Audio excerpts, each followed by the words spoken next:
Hello students, welcome to the discussion class of chapter 1. In this class we will be discussing the questions that appeared in your test exam. तो जो test में questions आए थे हम उनके solutions discuss करेंगे and we will also discuss some NTSC questions related with chapter 1.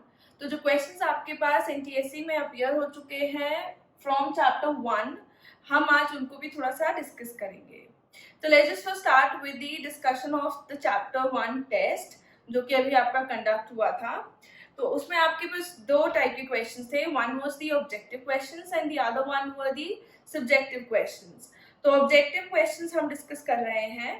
पहला question था विच of the following is correct statement. आपके पास 4 स्टेटमेंट्स गिवन है और उसमें से आपको करेक्ट स्टेटमेंट चूज करना था. First statement is in oxidation oxygen is added to a substance. तो ऑब्वियसली पहला ही स्टेटमेंट अपने आप में करेक्ट है कि ऑक्सीडेशन तब होता है जब ऑक्सीजन आपके पास सब्सटेंस में ऐड होती है. And since it is not a multiple correct answer कि इसमें आपके पास वन और more than one correct option होगा, तो सिंपल क्वेश्चन है, सिंपल आपके पास एमसीक्यू है, तो पहले वाला आंसर अगर करेक्ट है तो just tick mark the first one अगर उस पर आपको 100% श्योर हो रहा है. सो द फर्स्ट क्वेश्चन का answer is a. In oxidation, oxygen is added to a substance. Second question, which of the following is a chemical change? आपसे पूछा गया है इनमें से chemical change कौन सा है. तो chemical change हमारे पास उस चीज में होगा जिसमें आपके पास कोई एक नया तरीके का कंपाउंड या कॉम्पोजिशन चेंज हो रहा होगा. जिसमें कंपाउंड सेम रहे वो हमारे पास होता है फिजिकल चेंज. तो इसमें अगर हम देखें हमारे पास ए ऑप्शन है boiling of water, obviously this is a physical change. B option है हमारे पास melting of wax, that is also again a physical change. C option है आपके पास burning of petrol. Burning of petrol के अंदर हमारे पास होता है कंबशन, और कंबशन के अंदर आपके पास नया कंपाउंड बनता है कार्बन के किसी हाइड्रोकार्बन से. आपके पास बनता है कार्बन डाइऑक्साइड या फिर आपके पास बनता है H2O. तो ये वाला जो प्रोसीजर है that is the burning of petrol, ये हमारे पास क्या हुआ है केमिकल चेंज. तो सेकेंड क्वेश्चन का आंसर इज सी और डी ऑप्शन था इसका नन ऑफ दीज. तो क्वेश्चन नंबर 1 का आंसर है हमारे पास ए, 2 का आंसर है हमारे पास सी.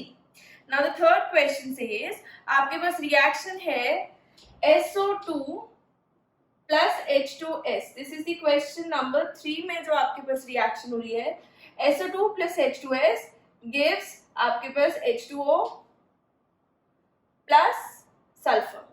ठीक है, यहाँ पे आपके पास क्वेश्चन में ये रिएक्शन बैलेंस्ड है, that is SO2 plus twice of H2S gives twice of H2O plus आपके पास थ्राइस ऑफ S बन रहा है उसके अंदर. ठीक है, क्वेश्चन में आपसे पूछा गया है द रिड्यूसिंग एजेंट इज. इस रिएक्शन में आपको रिड्यूसिंग एजेंट निकालना है. रिड्यूसिंग एजेंट हमारे पास वो होता है जो इटसेल्फ ऑक्सीडाइज हो रहा हो, और इसमें ऑक्सीडाइज हमारे पास क्या हो रहा है H2S, क्योंकि हाइड्रोजन इज गेनिंग ऑक्सीजन. और अगर हम इलेक्ट्रॉन कंसेप्ट के हिसाब से देखें S यहाँ पे -2 में और यहाँ पे किस में है 0 में, तो इसने इलेक्ट्रॉन क्या कर दिए हैं लूज कर दिए हैं.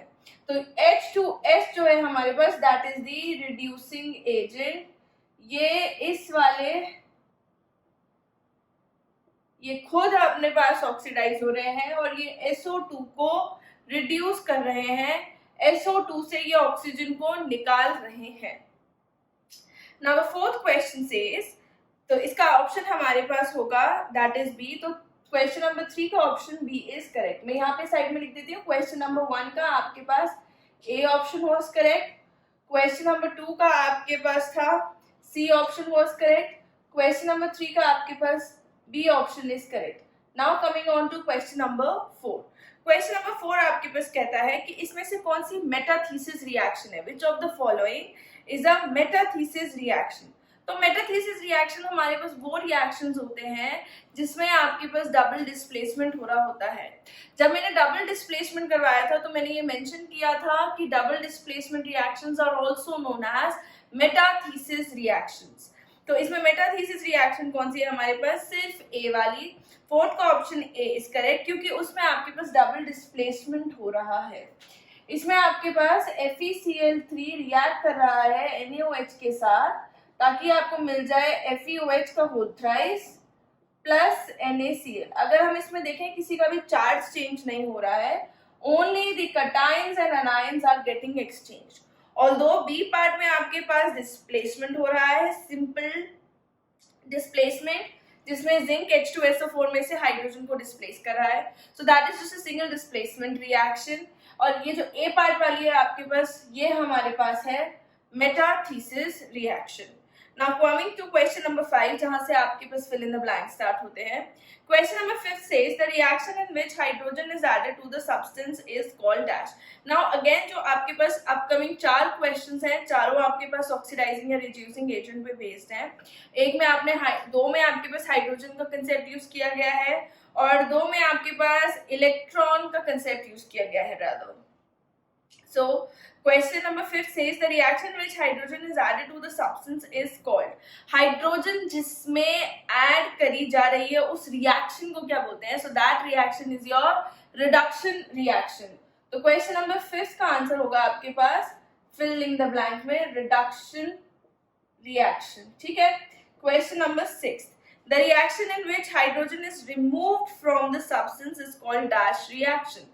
अब हम रिमूव कर रहे हैं तो वो हमारे पास क्या हो जाएगा? Oxidation reaction. ऑक्सीडेशन होता है हमारे पास removal of hydrogen and addition of oxygen, और रिडक्शन होता है आपके पास addition of hydrogen and removal of oxygen. Now coming to question number 7, जो 7th है उसमें आपके पास 2 ब्लैंक्स हैं। That is the process of loss of an electron is known as dash and the process of gain of an electron is known as dash. तो अगर आपके definitions clear है तो ये वाले तो फिल इन द ब्लैंक्स आप फटाफट से डेफिनेशन के ऊपर ही कर सकते हैं कि जो लॉस ऑफ इलेक्ट्रॉन है वो क्या होगा? Oxidation, and gain of electron क्या हो जाएगा आपके पास? Reduction. So the gain of electron is reduction. Now coming on to the 8th question. 8th question होता है आपके पास the species undergoing oxidation act as, जिसका खुद ऑक्सीडेशन हो रहा है वो क्या कहलाती है? रिड्यूसिंग एजेंट, क्योंकि वो ऑक्सीडाइज हो रही है और दूसरे को क्या कर रही है? रिड्यूस। तो क्वेश्चन नंबर 8 का आपके पास आंसर होगा रिड्यूसिंग एजेंट, ठीक है। This was the A part of the test, that is the objective type of questions. Now coming on to section B, that is subjective type questions. तो जिसमें आपके पास सब्जेक्टिव टाइप के questions है। Now we are going to discuss the subjective ones. तो subjective में आपके पास बी पार्ट में सबसे पहला क्वेश्चन क्या कह रहा है? Is it possible to have combustion without oxygen?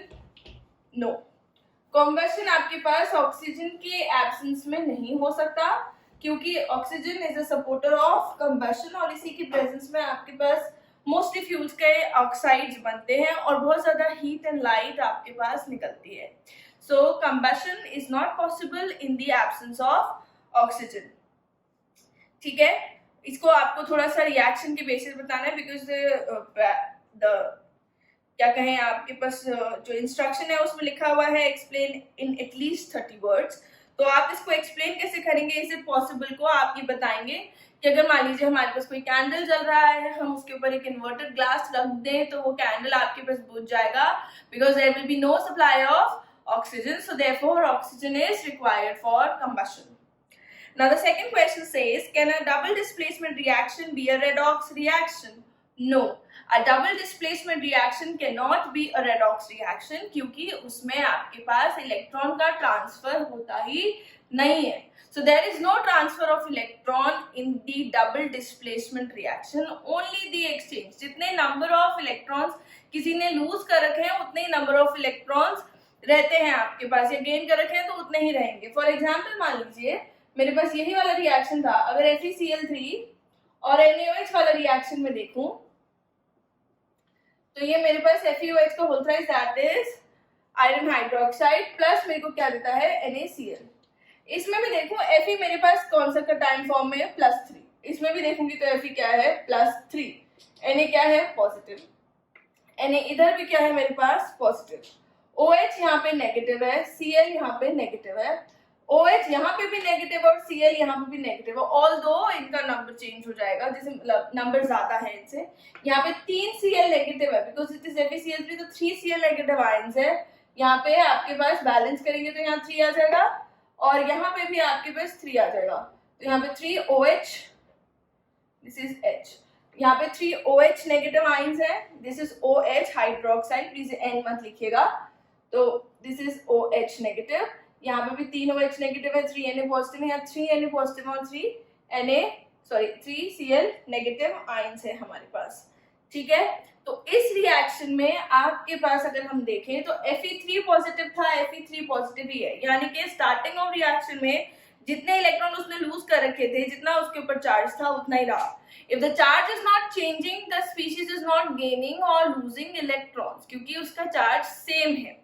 इसका मतलब है कि आपके पास इलेक्ट्रॉन का ट्रांसफर नहीं हो रहा है, और अगर इलेक्ट्रॉन का ट्रांसफर नहीं हो रहा है, it is not a redox reaction. Therefore, आपके पास can a double displacement reaction be a redox reaction? No, it cannot. ठीक है? Now the third question is, give the differences between corrosion and rancidity with example. आपको corrosion और rancidity के differences बताने हैं। तो corrosion होता है आपके पास exposure of atmosphere की वजह से किसी metal का degrade हो जाना, उसका खराब हो जाना, that is your corrosion। और rancidity होता है आपके पास oxidation of fatty acids in foods, तो आपके पास फूड का खराब हो जाना, वो हमारे पास रैंसिडिटी होता है। तो रैंसिडिटी का एग्जांपल आप देख सकते हैं, जैसे चिप्स वगैरह आपके पास स्टेल हो जाते हैं, तो that is the staling of chips, या फिर running off the flavour of the chips and all that आप कह सकते हैं, या फिर एप्पल का कलर चेंज हो जाना कह सकते हैं। तो दिस इज द रैंसिडिटी। और कोरोजन कहेंगे तो रस्टिंग ऑफ आयरन है, या कोरोजन ऑफ कॉपर है, कोरोजन ऑफ सिल्वर है, this is corrosion. Now the next question, question number 4 is saying, is copper more reactive than iron? Give a reaction in support of your answer. तो वो कह रहे हैं आपसे, क्या copper iron से ज्यादा रिएक्टिव है? नो, कॉपर आयरन से ज्यादा रिएक्टिव नहीं है। आपको रिएक्शन देनी है इन सपोर्ट ऑफ योर आंसर, तो आप दे सकते हैं कि अगर हम आयरन का रिएक्शन कॉपर सल्फेट के साथ करवाएं, अगर Fe plus CuSO4 अगर हम कर रहे हैं, तो हमारे पास क्या बन जाएगा? FeSO4 plus Cu। तो ये हम लिख रहे हैं आंसर क्वेश्चन नंबर 4 का। तो क्वेश्चन नंबर 4 में आपसे कहा गया है, कॉपर अगर FeSO4 के साथ रिएक्ट करेगा तो कुछ बना पाएगा? नहीं, क्योंकि copper is less reactive than iron. और Fe के रिएक्शन अगर हम CuSO4 के साथ करते हैं, तो ये आपके पास FeSO4 प्लस Cu दे देगा, ठीक है। That is how you can prove कि copper is less reactive than iron. Now coming on to the next question, question number 5. In which type of reaction does exchange of ions take place? Ions का exchange आपके पास किस में रहता है? Ions का exchange हमारे पास किस में रहता है? Double displacement reaction में the ions are getting exchanged, ठीक है। तो आपके पास displacement reaction basically is the exchange of ions, और आप किसी भी रिएक्शन का एग्जाम्पल दे सकते हैं वहां पे। Now the question number 6 is saying, a housewife wanted her house to be whitewashed. She bought 10 kilogram of quicklime from the market and dissolved in 30 liter of water. She noticed that the water started boiling even when it was not being heated. Give reason for her observation. Write the corresponding equation and name the product formed. वो क्या लाए हैं? Quicklime लाए हैं। Quicklime क्या होता है? हमारे पास calcium oxide. So this is question number 6। जो हाउसवाइफ है वो अपना घर व्हाइट पेंट करना चाहती है, और व्हाइट पेंट करना चाहती है तो कैल्शियम का कंपाउंड यूज करेंगे। उन्होंने क्विकलाइम दिया है, तो क्विकलाइम होता है हमारे पास कैल्शियम ऑक्साइड। वो कह रहे हैं कि जब उसे पानी में मिलाया गया तो आपके पास टेम्परेचर बहुत ज्यादा इंक्रीज हो गया है। वो जो टेम्परेचर इंक्रीज हुआ है वो इसलिए होता है because it is a very much exothermic reaction. तो अब एक्सोथर्मिक रिएक्शन हो रही है आपके पास, CaO plus H2O gives calcium hydroxide. इसको हम कॉमनली कहेंगे slaked lime. This was quicklime, ठीक है। और इसका केमिकल नेम लिखेंगे तो कैल्शियम हाइड्रोक्साइड, ठीक है। और क्योंकि इसमें बहुत ज्यादा हीट इवॉल्व हुई है, तो यहाँ पे आप हीट लिख सकते हैं as a product. It is very much exothermic reaction. तो ये सारी चीजें आपको मेंशन करनी थी for getting the 2 marks from this questions. Next question is question number 7. Which gas is evolved when dilute HCl reacts with zinc, write the molecular formula of the gas. कौन सी gas evolve होती है आपके पास जब zinc का reaction होता है dilute hydrochloric acid के साथ, दैट इज हाइड्रोजन गैस, और उसका आपको मॉलिक्यूलर फॉर्मूला बोला है तो H2, सिर्फ हाइड्रोजन H नहीं होगा, H2 पूरा लिख देंगे तो पूरे बढ़िया मार्क्स मिल जाएंगे। आपके पास जिंक का रिएक्शन हो रहा है अगर डाइल्यूट HCl के साथ, तो हाइड्रोजन से ज्यादा रिएक्टिविटी होती है जिंक की, तो जिंक इसे रिप्लेस कर देगा, खुद बना लेगा ZnCl2 और H2 गैस इसमें इवॉल्व हो जाएगी। ठीक है, तो this is twice of dilute वाली टर्म। डाइल्यूट वाली टर्म सिर्फ एक जनरल डिस्क्रिप्शन है, यू कैन राइट इट नीचे। ये ट्वाइस ऑफ HCl, आपके पास ZnCl2 और H2 गैस बना देगा। नेम करना है, हाइड्रोजन गैस है, फॉर्मूला लिखना है H2 और ये रिएक्शन भी जरूर मेंशन करें। फिर then question number 8 that is for 3 marks, with what is an oxidation reaction. तो ऑक्सीडेशन रिएक्शन आपने अबव वाले से भी वैसे देख लेना था, तो बहुत इजी रहता क्वेश्चन अटेम्प्ट करने में। अदरवाइज आप ऑक्सीडेशन के तीनों पॉइंट्स मेंशन करेंगे कि oxidation is the gaining of oxygen, oxidation is the losing of hydrogen, oxidation is the losing of electron. ठीक है, when electrons are lost the species is oxidized. Now identifying the following reaction. Following reaction में आपके पास दो parts हैं, that is substance oxidized and the substance reduced, आपको find out करना था। तो क्वेश्चन नंबर 8 में आपके पास रिएक्शन है zinc oxide plus carbon gives zinc plus carbon monoxide. तो इसमें जिंक ने ऑक्सीजन लूज करी है तो इट इज गेटिंग रिड्यूस्ड, तो this is the oxidizing agent.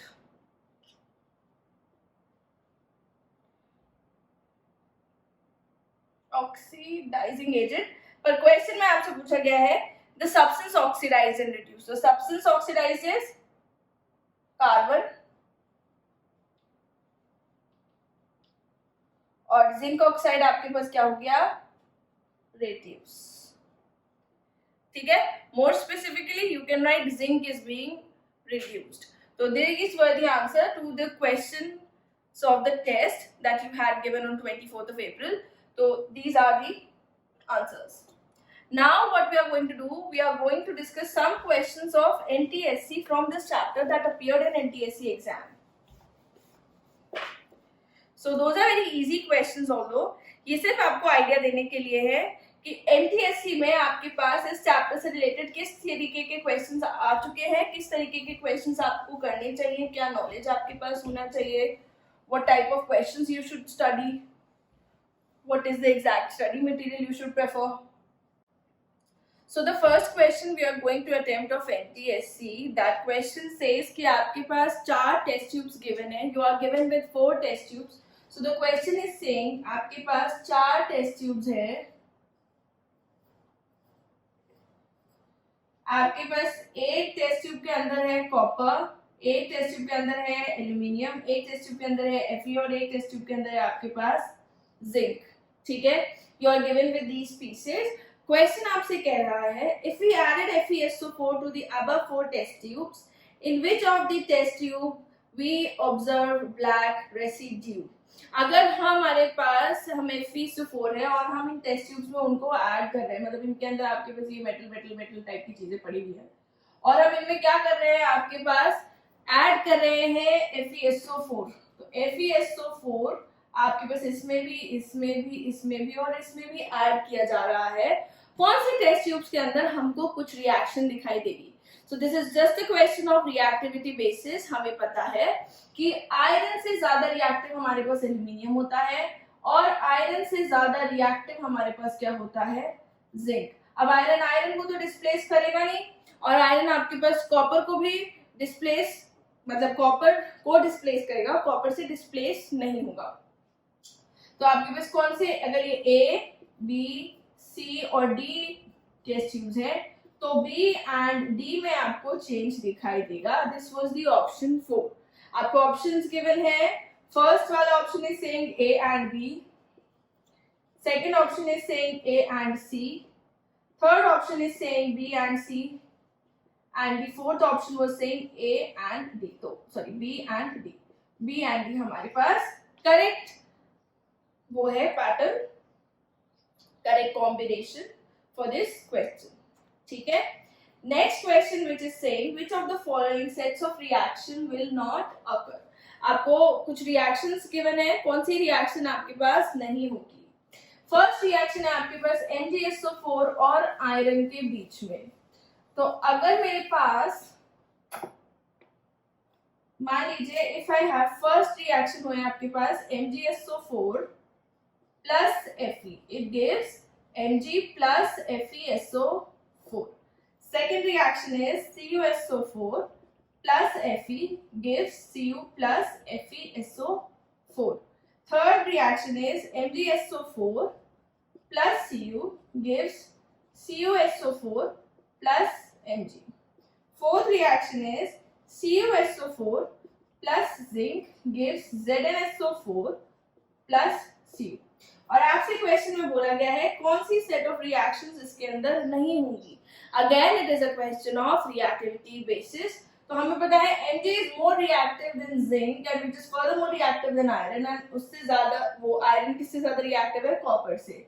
तो पहले वाला रिएक्शन हमारे पास नहीं होगा, दूसरे वाला रिएक्शन हो जाएगा, तीसरा वाला रिएक्शन नहीं हो सकता, और ये वाला रिएक्शन भी हमारे पास हो जाएगा. तो second and third reaction will occur, और आपके पास second and fourth reaction will not, sorry second and fourth reaction will occur, first and third reaction आपके पास नहीं होगा.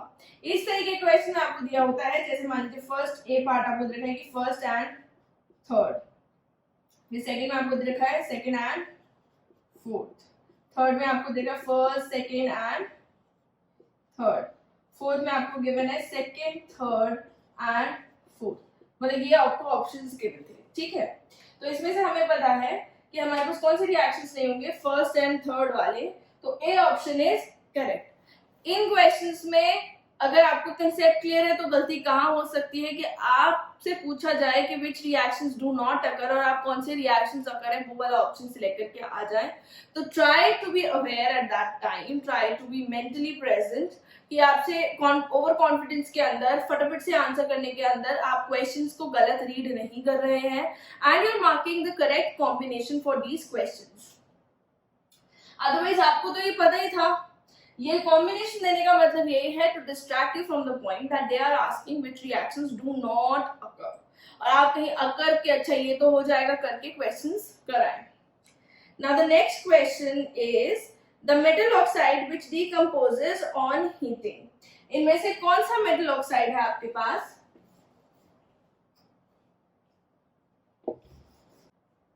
So the question is saying कि इनमें से कौन सा मेटल ऑक्साइड आपके पास डिकम्पोज कर जाएगा हीटिंग पे. तो हम जो पढ़ रहे हैं क्वेश्चन नंबर 3, उसमें आपके पास 4 ऑप्शंस गिवन है आपको. This is C1, this is MgO, और आपके पास डी पार्ट है HgO. आपसे पूछा गया है इनमें से कौन सा मेटल ऑक्साइड ऐसा है जो कि डिकम्पोज कर जाएगा हीटिंग पे. तो डिकम्पोज आपके पास वो ऑक्साइड करेंगे जिनकी रिएक्टिविटी बहुत कम होती है, जिनका ऑक्सीजन के साथ एफिनिटी बहुत कम होगा. तो कौन सा वाला सबसे लेस रिएक्टिव है? Here it is mercury oxide. ठीक है, तो this oxide will decompose on heating into Hg and O2. Even so, this reaction is used in metallurgy for the breakdown of mercury oxide. ये वाले आपके पास stable oxides होते हैं, इनके लिए हमें किसी रिड्यूसिंग एजेंट को यूज करना पड़ता है. तो now we are going on to the fourth question. इसका आई होप आपको आंसर क्लियर हो गया होगा कि क्योंकि इसकी रिएक्टिविटी कम होती है, इसकी affinity with oxygen is less, और ये आपके पास हीटिंग पे डिकम्पोज कर जाएगा. नाउ आपके पास जो नेक्स्ट क्वेश्चन है वो दे रखा है कि आपके पास रिएक्शन हो रहा है Fe2O3 plus Al gives Fe plus Al2O3. ये रिएक्शन हमने पढ़ा हुआ है रेडॉक्स रिएक्शन में. ठीक है, तो इसमें आपके पास पूछा गया है ये रिएक्शन किस टाइप का है. Is it an addition reaction? Is it a double displacement reaction? Is it a dissociation reaction, or is it a displacement reaction? Since we are not given with redox reaction, तो हमारे पास हम displacement reaction is the next best option, क्योंकि क्या हो रहा है इसमें, aluminium यहाँ से आयरन को क्या कर दे रहा है, डिस्प्लेस कर दे रहा है, और क्योंकि एल्यूमिनियम आयरन को डिस्प्लेस कर दे रहा है from its oxide, it is a displacement reaction. ये आपके पास एडिशन रिएक्शन नहीं होगी, क्योंकि एडिशन रिएक्शंस के अंदर आपके पास दो चीजें ऐड होंगी, then you get a product, वो नहीं हो रहा है इसके अंदर। Also you are not getting this as a double displacement reaction, क्योंकि यहाँ पे दो दो कंपाउंड नहीं है, one element is displacing the another element, so this reaction is a displacement reaction, and the fourth option of the question is correct, that is displacement reaction. Next question is, take the arrangements of the metal iron, copper, zinc, silver in the order of decreasing reactivity. See, आप देख सकते हैं कि reactivity series के ऊपर कितने सारे questions हम देख रहे हैं, और क्योंकि reactivity series के ऊपर इतने सारे questions हैं, तो it is very much mandatory for you guys to learn the reactivity series by heart. आपको अच्छे से याद होनी चाहिए reactivity series, क्योंकि उससे relating questions हमारे पास ज्यादा हैं। तो next question कह रहा है कि आपके पास है FeCu and you have like Ag and you have zinc. So zinc के पहले लिखा हुआ है and Ag, इनको आपको अलग अलग ऑप्शंस में रिएक्टिविटी सीरीज में अरेंज किया हुआ है डिक्रीजिंग रिएक्टिविटी के अकॉर्डिंग। तो अगर हम डिक्रीजिंग में देखें, सबसे ज्यादा रिएक्टिव हमारे पास जिंक होगा, फिर आयरन होगा, फिर कॉपर होगा, फिर सिल्वर होगा, ठीक है। तो अगर मैं रिएक्टिविटी सीरीज में अरेंज करूं इनको डिक्रीजिंग में, तो मेरे पास जिंक पहले, फिर आयरन, फिर मेरे पास आना चाहिए, then I should have copper, then I should have silver, ठीक है। और ये जो क्वेश्चन है मेरे पास, इसका ऑप्शन जो करेक्ट बैठ रहा है according to what our sequence is, that is your option fourth. तो ऑप्शन फोर्थ हमारे पास करेक्ट है, that is zinc, iron, then copper, then silver, ठीक है। So this is the decreasing reactivity pattern. Now next question says, which metal does not corrode easily? कौन सा metal आपके पास easily corrode नहीं करेगा? That is first gold, second silver, third platinum and fourth all of the above. अगर हम इस question के अंदर देखें तो हमारे पास तीनों जो एलिमेंट है, गोल्ड, सिल्वर, प्लैटिनम, ये तीनों ही वैसे तो थोड़े से कम रिएक्टिव होते हैं, बट सबसे ज्यादा जो आपके पास है जो इजीली कोरोड नहीं करता है, that is your platinum. All of the above इसके अंदर तब हो जाता है जब गोल्ड हमें पता होता कि, जब सिल्वर हमें पता होता कि बिल्कुल ही कोरोड नहीं करेगा। तो answer is platinum. Now next question is, foul smelling of eatable prepared by using oil and fat is due to।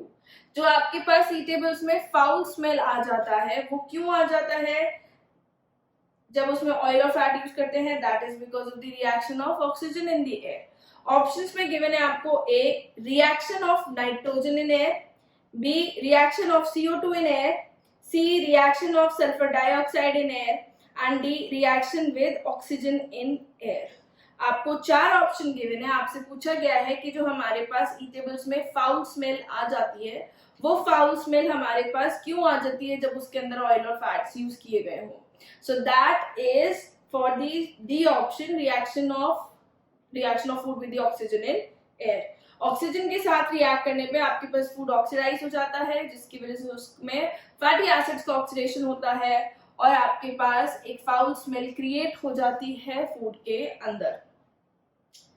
Next question जो हमसे कह रहा है, इन द बैलेंस्ड रिएक्शन, आपको रिएक्शन नहीं गिवन है, आपको सिर्फ नाम गिवन है क्वेश्चन के अंदर कि अगर मेरे पास बैलेंस्ड रिएक्शन हो रहा है, इन द बैलेंस्ड रिएक्शन आपके पास lead nitrate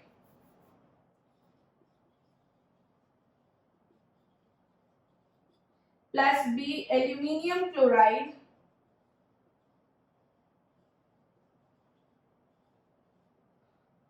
gives C aluminium nitrate plus D lead chloride। ये आपके पास रिएक्शन हो रही है और इसमें आपको ABCD जो इनके कोफिशिएंट्स हैं उनको फाइंड आउट करना है रिएक्शन को बैलेंस करके। तो वेरी मच नेसेसरी आपको कंपाउंड का फॉर्मूला का नॉलेज होना चाहिए। लेड नाइट्रेट क्या होगा? PbNO3 का whole twice plus aluminium chloride क्या होगा AlCl3 gives एल्यूमिनियम नाइट्रेट, तो इट विल बी AlNO3 का होल थ्राइस, क्योंकि एल्यूमिनियम की वैलेंसी 3 होती है और लेड की हमारे पास हम +2 फॉर्म लेके चल रहे हैं प्लस PbCl2, ठीक है। अब इसको अगर आपको यदि बैलेंस करना तो इसके आगे 2 लगा देंगे, इसके आगे आपके पास 2 लग जाएगा, तो इसके आगे भी आपके पास 3 लगना चाहिए और यहाँ पे आपके पास 3 लगना चाहिए। आपसे ये ABCD का वैल्यू पूछा है तो A will be 3, B will be 2, C will be 2 and D will be 3। तो रेस्पेक्टिवली पूछने जाने का मतलब है कि एक के बाद एक चीज बताएं, ऐसा नहीं कि लेड क्लोराइड का पहले बता दें और एल्यूमिनियम नाइट्रेट का बाद में बता दें। So the option which is correct is fourth, that is 3 2 2 3। इसमें आपके पास 4 ऑप्शंस गिवन है, चारों में से fourth option I am telling is the correct option. Will attach the sheet of these questions in the description box. Next question is saying आपके पास lead nitrate है। अगले क्वेश्चन में from the above experimental setup, आपको एक setup given है question में कि आपके पास एक कोनिकल फ्लास्क है, इस कोनिकल फ्लास्क में आप लेड नाइट्रेट पोर कर रहे हैं और इस कोनिकल फ्लास्क में आपके पास Ki that is potassium iodide present है, ठीक है। तो you are just pouring lead nitrate in the conical flask. Question कह रहा है from the above experimental setup what precipitate we obtain and what is the color of the obtained precipitate। ये reaction अगर हमने डिस्कस किया तो बहुत अच्छी बात है, अगर नहीं किया है तो I like to tell you कि PbNO3 का होल ट्वाइस जब आपके पास Ki के साथ रिएक्ट करेगा तो आपके पास डबल डिस्प्लेसमेंट रिएक्शन होगा जिसमें हमारे पास PbI2 बनेगा और बनेगा KNO3। जो PbI2 होता है वो आपके पास इनसोल्यूबल होता है और येलो कलर का PPT आता है इसके अंदर। तो जो रेसिड्यू बन रहा है हमारे पास, जो कलर है आपके पास प्रेसिपिटेट का वो क्या होगा येलो, और आपके पास जो लेड आयोडाइड है वो बनेगा। 4 ऑप्शंस आपको इस क्वेश्चन में गिवन थे। Lead iodide yellow, second potassium nitrate yellow, third is lead iodide red and fourth is potassium nitrate red. तो क्या बन रहा है लेड आयोडाइड येलो। तो A option is the correct option for this question. Now last question that we are doing is कि आपके पास question में आपको एक सेट ऑफ रिएक्शंस गिवन है, आपको कुछ ऐसे ही जनरल एलिमेंट्स गिवन है PQR करके, they are just like general forms और आपको उनका रिएक्शन गिवन है। Question is saying P2 plus O3 gives 2Q gives Q2O3 plus 2P। एक ये रिएक्शन गिवन है, ठीक है। नेक्स्ट आपको गिवन है 2P plus 3RO gives P2O3 plus 3P। Sorry, this is the part of this question only. Next आपको equation given है twice of RSO4 plus twice of Q gives Q2SO4 का whole thrice plus twice of R, ठीक है।